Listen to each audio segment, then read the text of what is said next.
Македонското новинарство во услови на речиси тридецениска транзиција преживува едни од најтешките моменти во историјата. Европа јасно повикува на поголеми слободи во новинарското изразување во Македонија, но не ги гледа економските и социјалните проблеми на оваа фела и драстично осипување на бројот на новинари и на медиуми.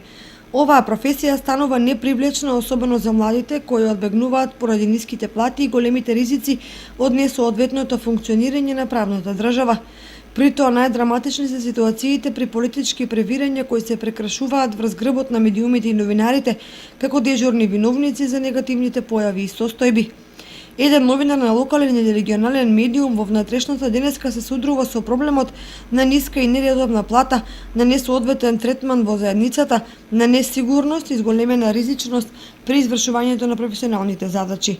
И сето тоа за месечни примања, колку што земаат конфекцијските и другите нископлатени работници, кои меѓу другото се со понизок степен на образование.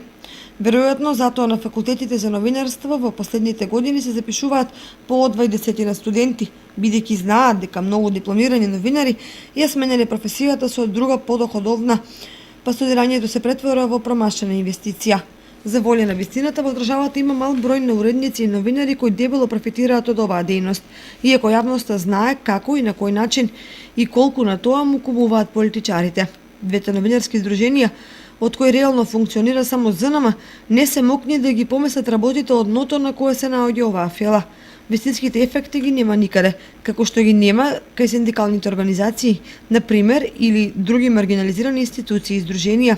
Така затоа што и државата предолго држи своевиден вакуум простор во законската регулатива, без која медиумите практично се како риби на суво. Токму затоа стојат заглавени помеѓу обврските за брзо и квалитетно информирање и немањето средства за извршување на функцијата.